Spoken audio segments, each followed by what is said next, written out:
Welcome to Safety Everywhere YouTube channel. Dear friends, don't forget to subscribe this channel and share the link with your safety professional friends. Hello viewers,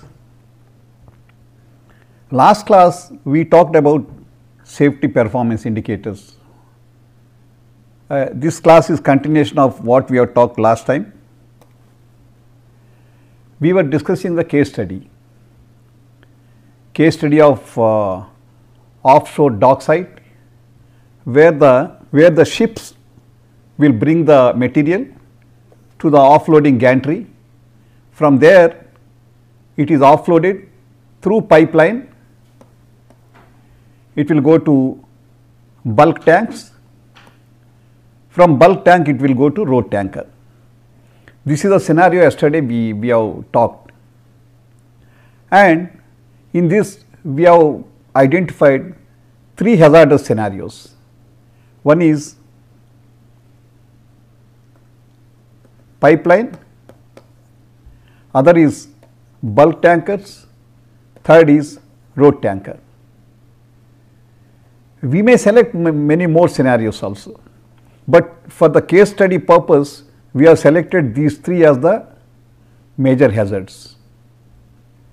Hazards of the pipeline where the hazardous material is being carried, hazards in the bulk tank where the hazardous material is stored. These bulk tanks, suppose if any breakdown happens, if it comes out, then we have a bund, so that this all hazardous materials will not go to environment. So that is one of the requirement when you are storing the hazardous materials. So this bund is also very important.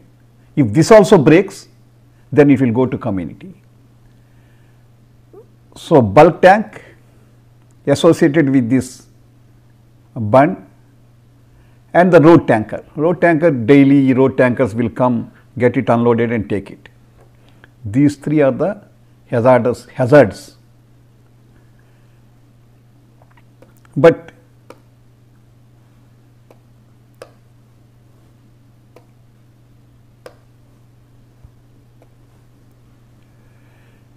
understand, hazard itself will not give you clarity. Every hazard is divided into three parts. Yesterday we have discussed. One is the hazardous element, other is the initiating mechanism, third is the target. These three combined we call hazard. If you have to address hazard, you have to address all these three things. Hazardous element is the one which is having potential to cause the hazard. Some cases, here itself we can put the interventions, like if you are using a liquid for cleaning the tank, very hazardous liquid, you may eliminate it by putting non-hazardous liquid. But 95% to 99% of the cases, you have to put the interventions at the initiating mechanisms. Very important to know what are the initiating mechanisms, and you have to put interventions to control those initiating mechanisms. That is more important. So risk control systems we are going to put at the initiating mechanisms. Example, suppose a liquid is going in the pipe. This liquid, hazardous liquid, as long as it is in the pipe, nothing will happen. For the technology purpose, you have to take the hazardous liquid, you can't eliminate it. As long as it is in the pipe, nothing is going to happen. What is the initiating mechanism? If the pipe is weak, pipe breaks, then the hazardous liquid will come out. We have to put intervention so that this pipe will not break. That is the intervention. If the pipe does not break, as long as you control the pipe not breaking it, the hazardous liquid is within the boundary. Nothing, it is not going to do anything. Like electricity, when it is in the line, nothing is going to happen. It can be 32 kV, 64 kV or 128 kV, whatever it may be, very high voltages. As long as it is within the line, nothing is going to happen. For our survival, we require electricity. But if it comes out, if you do not make proper connections, or if you are working at the time power comes in, then it will kill. So, we have to put risk control systems there also. So, the hazards are there in our technology. It is required because of our comfort, because of more power. Putting risk control systems, these hazardous elements will become our slaves. We have to make the hazardous elements slaves. As long as tiger is in the cage, it is a slave. Cage is the risk control system. If you break the cage, if you do not lock the cage, if you do not make the cage very effective, tiger will come out. The slave will become real tiger. So, risk control systems are very, very important. Okay. We also talked the safety performance indicators, conventional traditional safety performance indicators, what you see outside in every organization. We have shown the workshop results. People talk fatalities, people talk incidents, people talk accidents, people talk leakages. They are the safety performance indicators. Friends, those things are not going to help improve the occupational health safety management system. The performance indicators which will help the OHSMS system are, you should know the weakness of the system, not the failure of the system. You have been hearing failure of the systems are the performance indicators. No, they are not the real performance indicators. Weakness of the system. If you know the weakness of the system, then you can take corrective actions during the weakness of the system, so that failures will not happen. They are called the lagging indicators. Similarly, the effectiveness of the system, whether the system, how effectively it is working, that we call leading indicators. By instituting a system of understanding, identifying, measuring leading and lagging indicators, using both and analyzing them, you will really achieve your safety performance. They are the safety performance indicators.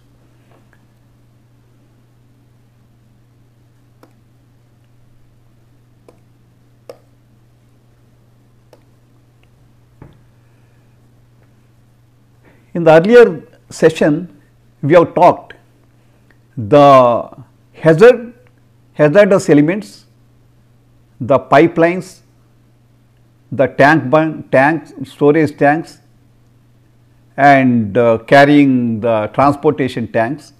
They all finally lead to the following major initiating mechanisms. One is wear, corrosion, wear of the pipelines, wear of the tanks, wear of the road tanks, corrosion of the pipelines, corrosion of the valves, corrosion of the pumps, or damage of the lines, damage of the pumps, overfilling, underfilling, overpressurization, underpressurization, fire and explosion in the tank, in the pipe, in the road tanker, and other accidental releases, people not closing the valves, people not closing the tank, stopping the pumps. All these things are the initiating mechanisms. For all these initiating mechanisms, we are going to put the risk control systems. I told you we have 9 common risk control systems. After a lot of research, people have come. First, you put these 9 risk control systems in place. Over and above, you can add some more thing. So, suppose we have put inspection and maintenance, which is called ITPM, very important. This is one of the risk control system. What are the things which we will do here? Inspection and maintenance of flexible hoses, couplings, pumps, valves, flanges, fixed pipes, bulk tanks. All these things we will do inspection. It is applicable to which of the initiating mechanism? The inspection of the hoses, couplings, it will address to wear, it is acceptable to corrosion. If you want to control wear initiating mechanism, you have to do the inspection and maintenance of the following things. And damage you can inspect, and overfilling, pressurization, the inspection of flexible hoses will not come, hence we are not shown here. Similarly, if you see instrumentation, what inspection will do?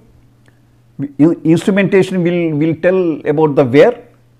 Oh, okay. Nowadays in the very complicated pipelines in the steel plants, if you go, we have instrumentation there, but here we do not have instrumentation. So, we use instrumentation for over and under pressurization. Similarly, tank vents. Tank vent is important for what? Fire. If the tank is venting, what is the initiating mechanism it will control? Fire and explosion. Hence, we will do it here. Coming to staff competence, that is one more the risk control system. Out of 9 risk control systems, staff competence. Staff competence should cover what? Selection of compatible tank.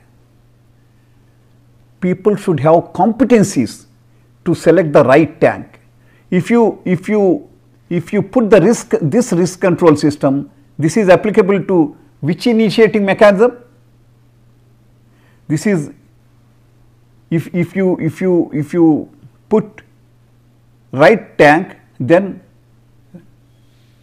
corrosion will not happen, or wear will not happen, or overfilling will not happen, or fire and explosions will not happen. Suppose if you say driver error is one of the thing. Under the staff competence, you have to use driver error for if initiating mechanism is the damage, how will it be damaged? Drivers hitting the pipes. That is why we have taken driver error as the staff competence. It will be applied to damage. So, like this, for all the risk control systems like operating procedures, so correct coupling, opening, closing valves, starting pumps. Operating procedures, people should put correct coupling, people should close correct valves, people should have right startup pumps. This is applicable to which initiating mechanism? If you do this correctly, damages will not happen. Hence, by applying this, you can control the damage. By applying this risk control system, you can control the damage. You can control overfilling. You can control accidental releases by doing the correct. If you do not do coupling properly, hose pipe, then something leak will happen. That is other accidental release. So, if you want to control this, this is the risk control system which you have to use. So, for wear, what are the various risk control systems? All 10 risk control systems may not be applicable for all the initiating mechanisms. By doing this, we are trying to select which are the risk control systems we have to use for initiating mechanisms. Okay.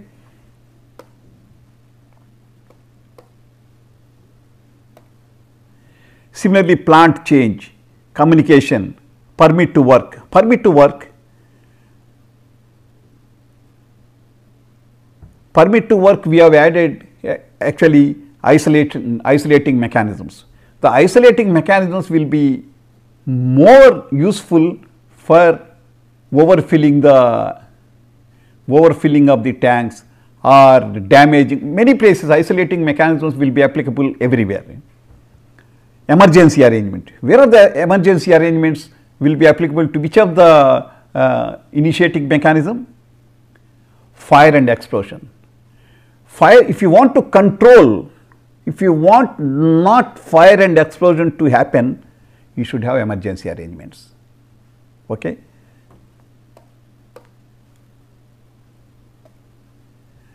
So, these are the risk control systems. I am summarizing.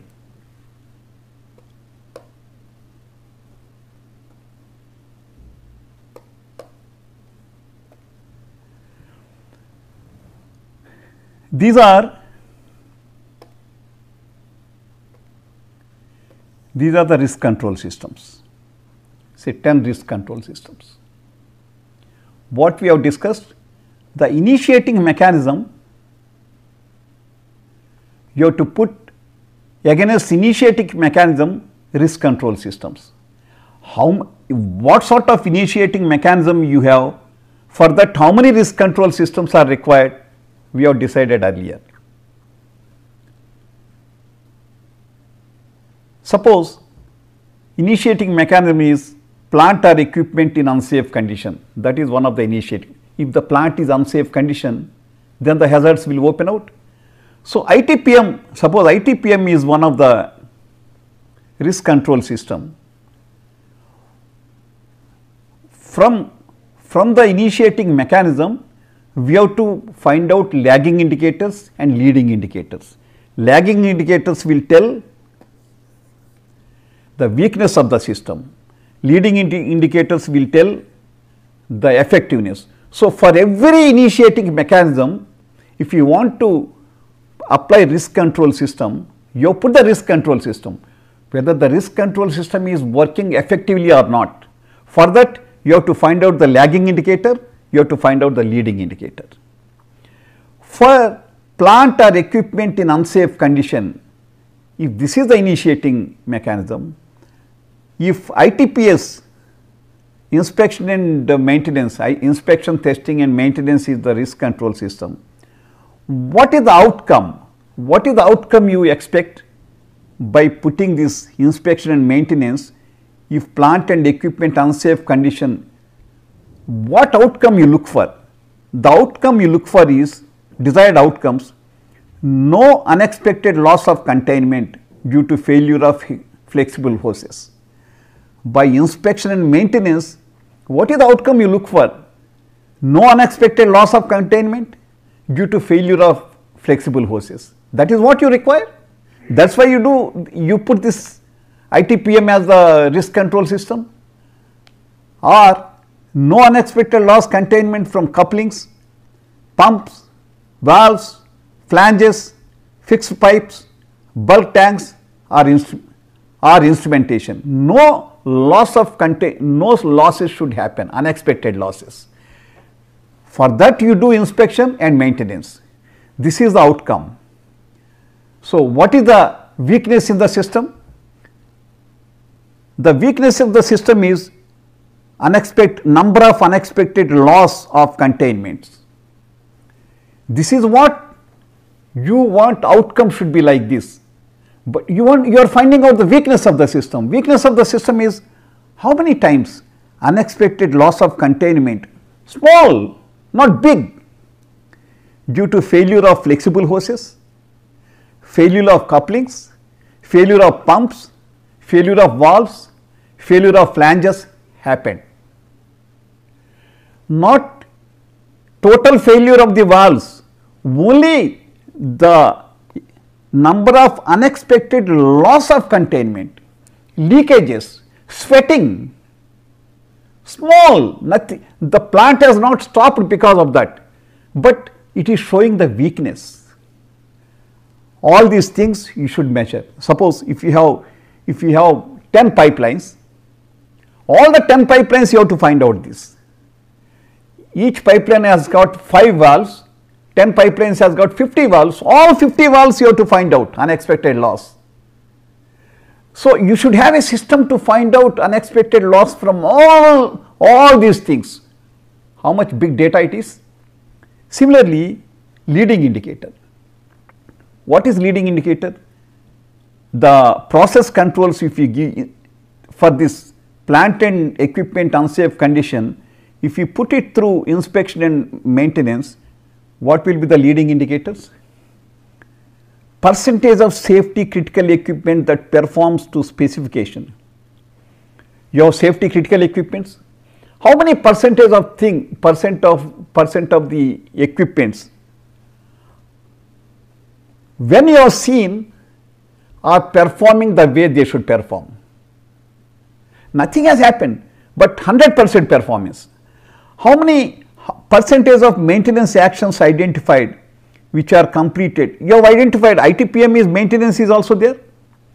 So, you have identified say 100 maintenance activities for some problems, some small problems. How many of them are completed? What percentage is completed? If it is 100% completed, what do you call? The system is effective. If it is 70% completed, will you call system is effective? It depends. If it is the critical equipment, 100% compliance is to be there. If it is non-critical equipment, 100% need not be there. Okay. So, these are not failures. Compliance to your actions. Compliance to your actions to keep the system effective is the leading indicator. Small failures is the lagging indicator. Not big failures, total failures. These are not the total failures.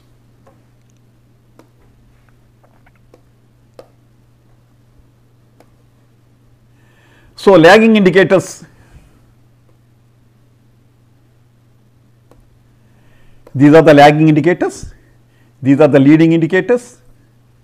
For one initiating mechanism, it is showing one line, but the total data is numerous from here.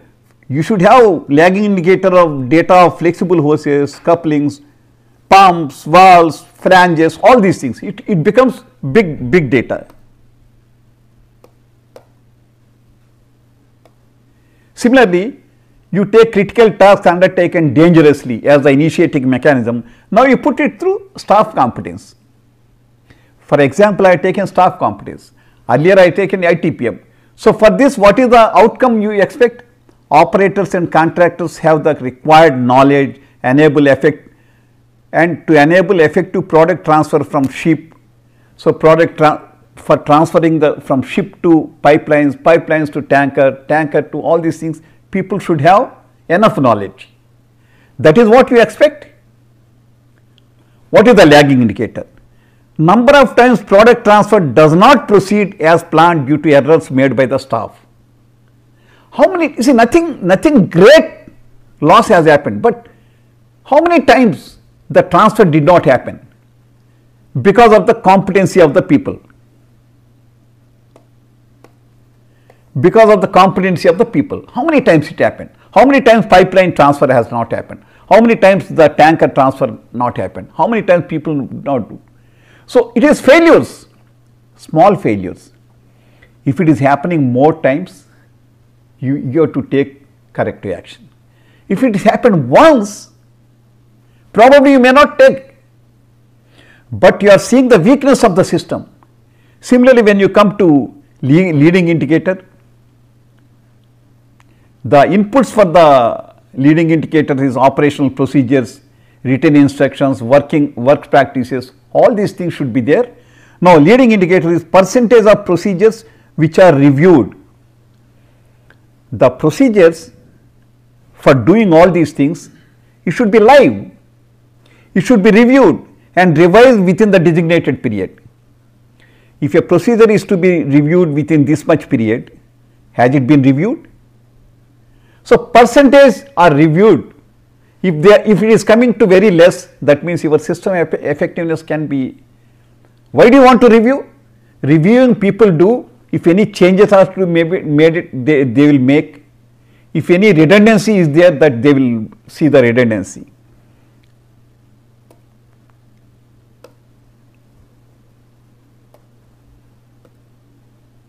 Similarly, plant or process outside safe operating conditions. Outside safe operating conditions. So, instrumentation alarms is the risk control system. Bhopal disaster has happened when there is a leak, leak, methyl isocyanide leak happening. People are not able to ascertain from the control room.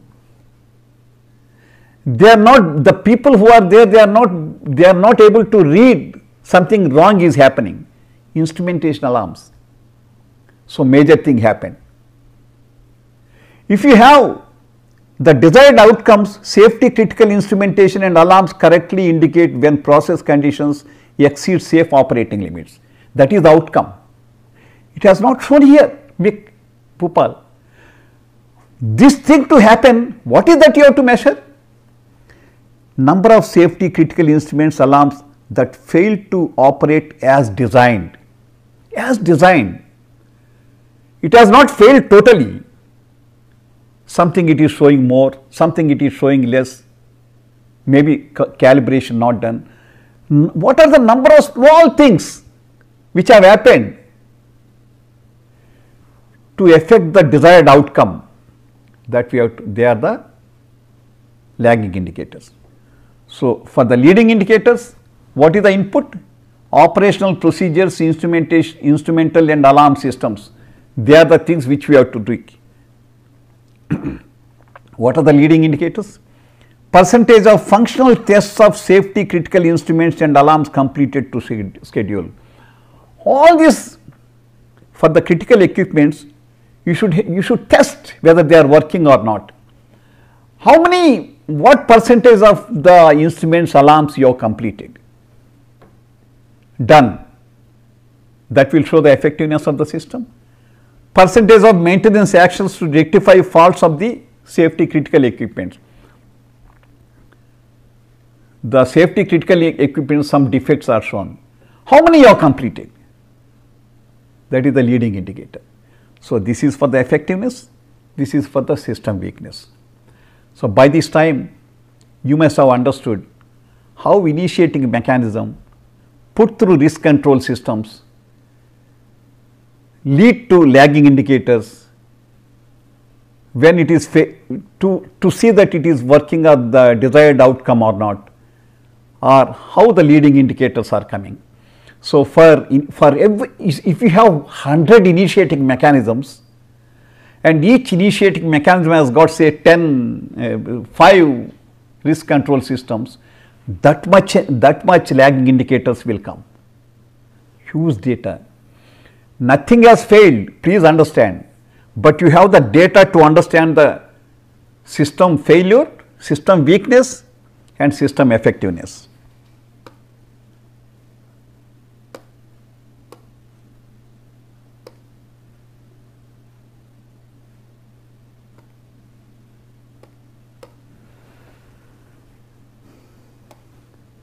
Similarly, plant change, same explanations you can do.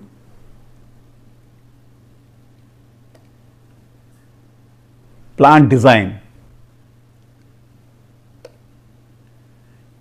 communication. So, communication, whether the activity is not properly coordinated, proper communication has to be done. If communication is the risk control system, what do you expect? What is the outcome you expect from this? Effective management of product transfer, storage, effective warning problems in time to take remedial action. If anything is wrong happening, it should be in time, it is to be communicated so that they will understand. That is the communication. So, how many times it is not happened? So, percentage of product transfer where authorization to the transfer lines successfully completed before the transfer is completed. Here mostly you will see in terms of percentages. Percentage what you planned, how much percentage you have completed. Here you see the small failures.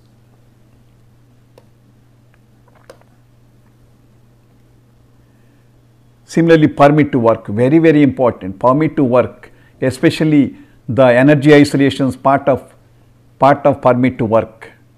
If you do permit to work energy isolations properly during the maintenance, during the operation, people will not get hurt. Believe me, out of the fatalities, major incidents which are happening, 80% attribute to only energy isolations. That's why I decided to take one class for you on energy isolations.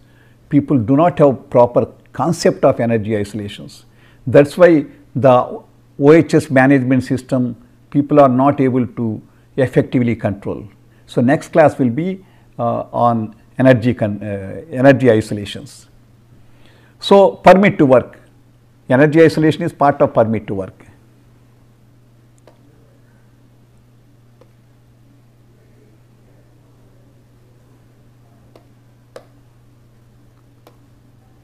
Emergency arrangement.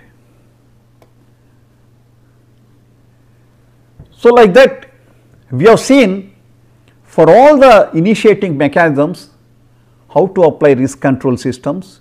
From risk control system, how will you bring out lagging indicators, leading indicators. Now I am putting everything in one place.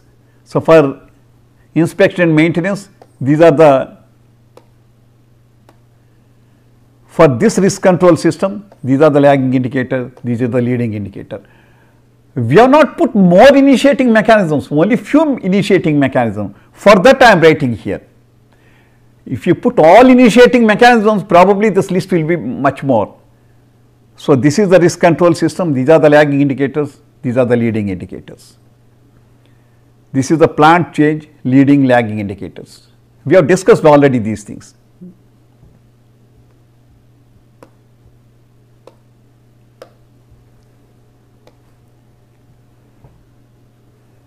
Communication.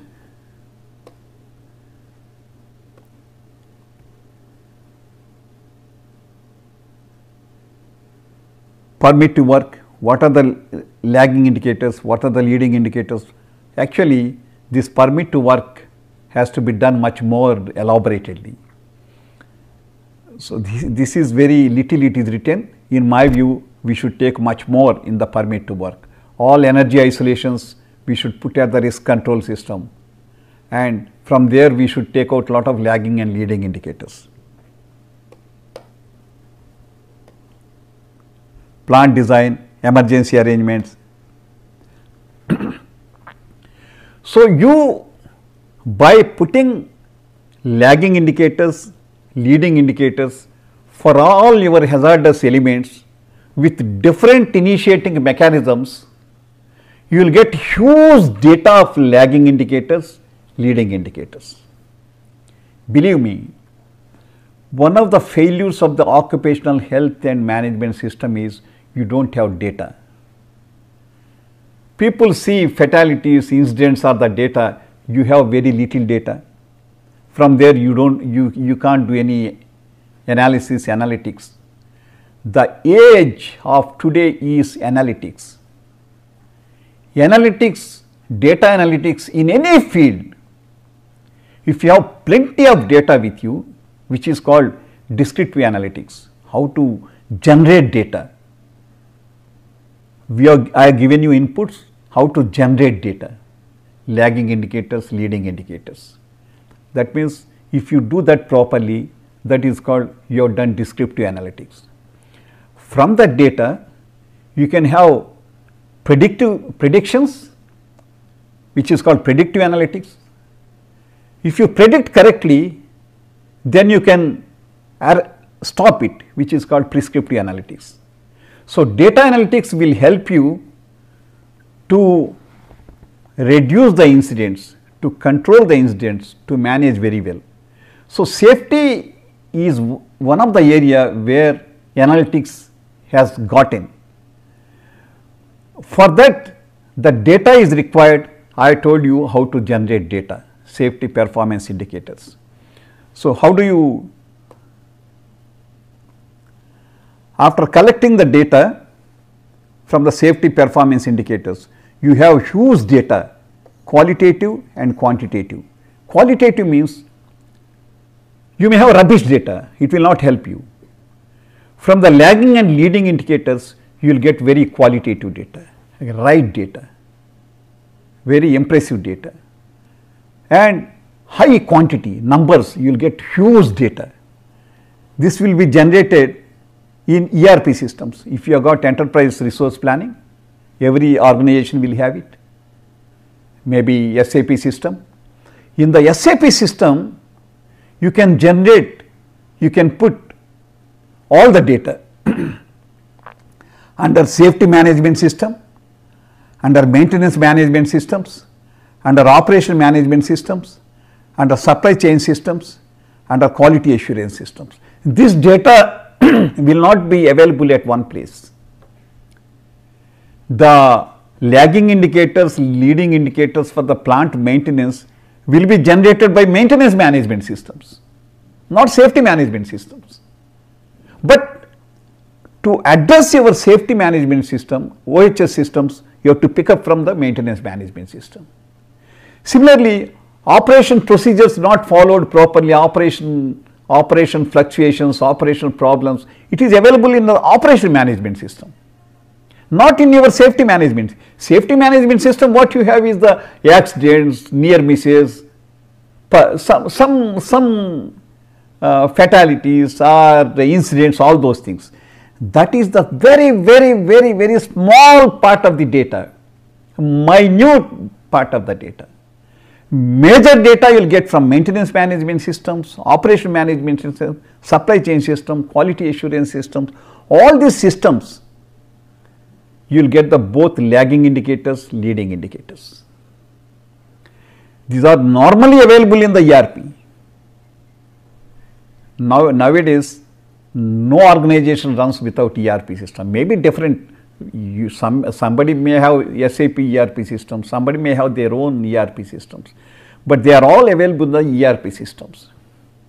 Then, when you have all this data with you, which we call big data, very big data available, then you have to review. The data so called could be reviewed using data analytics methods, not pie charts and bar charts. Pie charts and bar charts, all those things will come in the descriptive analytics. Data analytics means using when you have data collected from here, you have to stop it, you have to predict. Prediction analysis, prediction is brought using many data analytic statistical tools, many statistical techniques people use to bring the what is going to happen. Then you can put the prescription. So, only collecting this data and sleeping on that will not help you. You have to put data analytics and get finally the prediction and prescription. You get so many items to take action. After all, taking action will cost resources, will cost money. You may not be able to do everything at a time. Then you have to prioritize, seeing your business scenarios, seeing your resources. Nothing is unlimited. Money is not unlimited, resources are not unlimited. Rightly you have to prioritize which actions you have to take first, which corrective actions you have to take. Hence, corrective actions are to be prioritized and implemented. If you do this, your occupational health and safety management system will really work very effectively, and you will be able to protect people, property, community, environment effectively. So, that is how safety performance indicators is going to help. In the collection of safety performance indicators, in the whole of occupational health safety management system, I said energy isolations are going to play a very important role. Hence, next session we will speak on energy isolations, one session. Thank you.